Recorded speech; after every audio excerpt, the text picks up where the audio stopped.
পশ্চিমবঙ্গের সুরক্ষার প্রশ্ন এবং যেভাবে জনবিন্যাস বদলে গেছে, আজকে আমরা প্রথম দিনই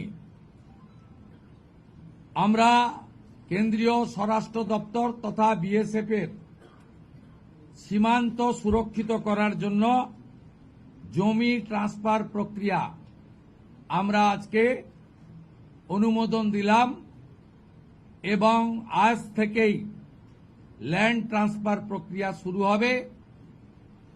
ভূমি ও রাজস্ব সচিব তাকে এবং মুখ্য সচিবকে দায়িত্ব দেওয়া হলো ৪৫ দিনের মধ্যে বিএসএফ এর প্রয়োজনীয় জমি হস্তান্তর সম্পূর্ণ করতে হবে, যা আমাদের কেন্দ্রীয় স্বরাষ্ট্রমন্ত্রী নির্বাচনের আগেই বলেছিলেন। এই কাজটা আজকে প্রথম ক্যাবিনেটে আমরা করলাম।